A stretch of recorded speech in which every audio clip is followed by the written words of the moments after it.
Australia's landscape has inspired artists for generations, but dedicated landscape artists have apparently fallen out of fashion in the fickle world of fine art. That hasn't stopped a dedicated group of painters who go bush a few times a year to work plein air or in the open air, following in the footsteps of some of the nation's most famous artists.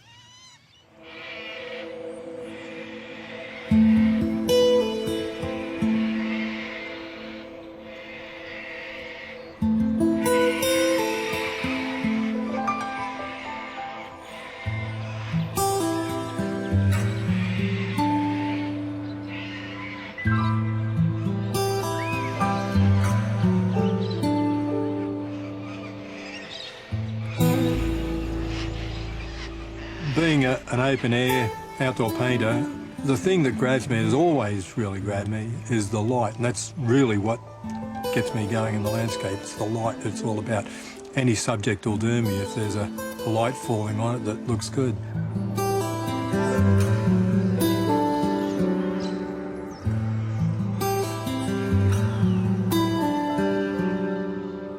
If it's an early morning light on a river, for instance, if you can capture that by being there and have a viewer then come along and get that cold, misty feeling, you know, a bit of a shiver up their spine, and that first ray of light comes through a cold fog, you know. If you can capture that and translate it so that other people can feel that, then you've done a good job.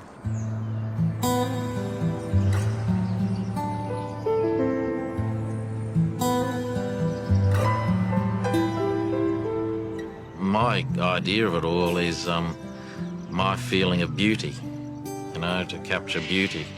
And to me, the beauty is light on a certain object in the landscape, different seasons of the landscape. You know, that sort of thing is what I'm more about.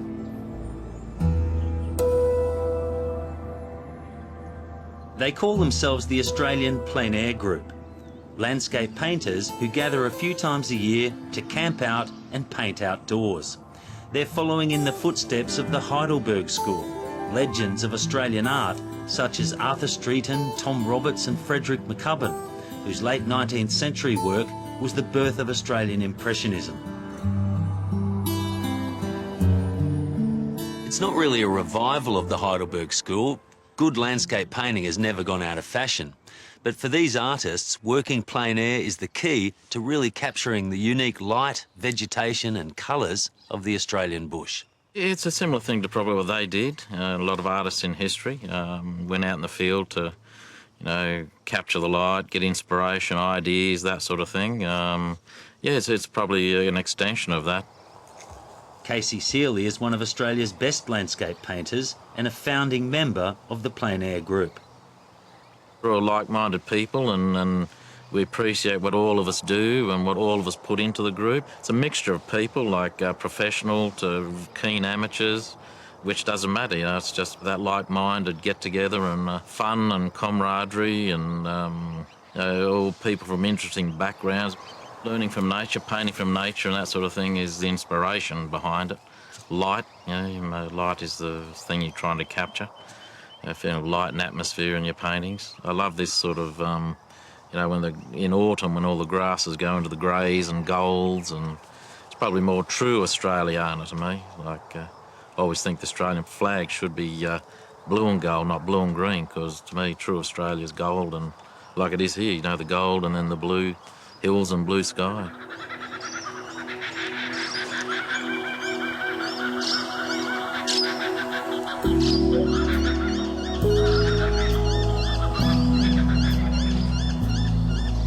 In the cool pre-dawn, Brett Garling is up and chasing the light before it even appears on the horizon. He reckons the dynamic light of sunrise and sunset is hardest to capture, but brings the most rewards.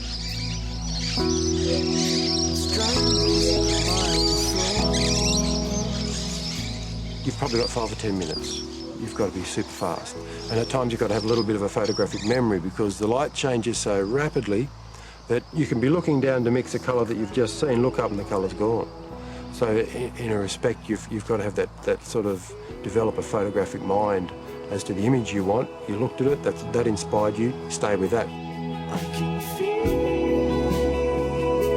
Brett Garling is better known as one of Australia's best sculptors, but he also loves to paint. Which do you prefer? Horses for courses. There's things that I can't accomplish with clay. I can't describe the feeling I get from a landscape through clay. And vice versa, I can't describe the movement of a horse or a person running through paint. Like most of his colleagues, the attraction of the plein air group is the opportunity to work alongside great painters in a supportive environment.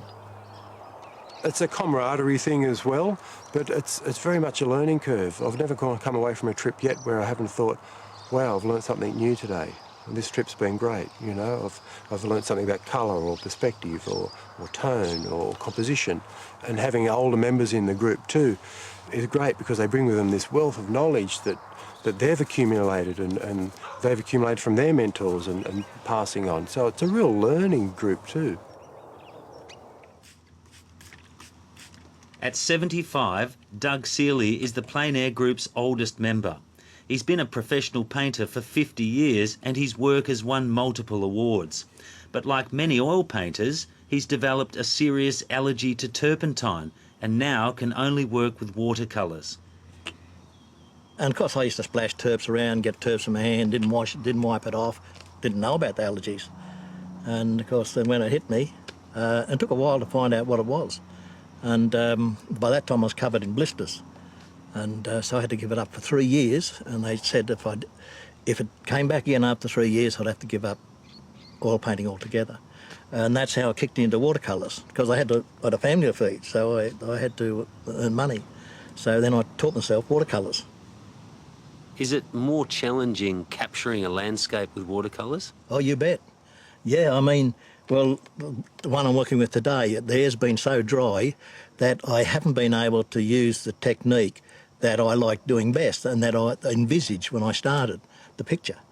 And so it's turned into a sort of semi-mess. I'm still all right, but it's disappointing for me.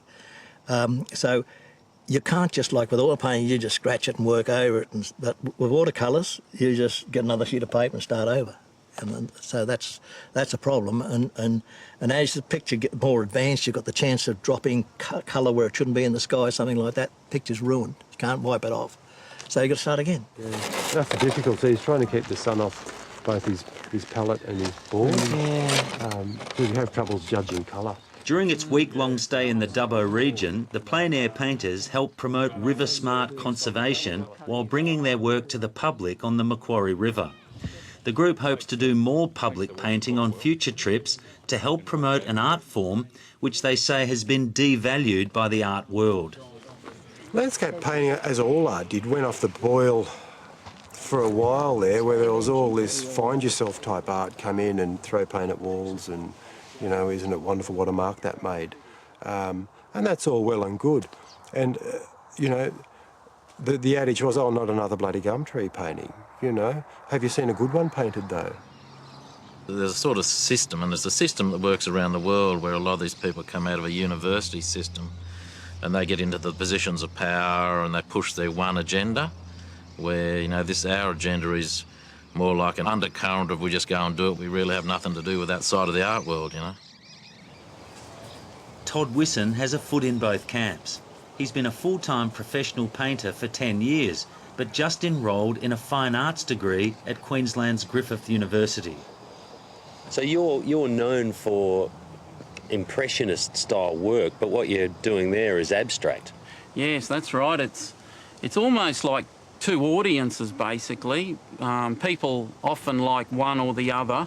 What I'm looking for is really the same in Impressionism, which is to be inspired by and moved by the feeling of what's in front of me. So it could be the light, it could be the colour, it could be the movement, it could be the shadows. There's no in particular thing, it's just on the day.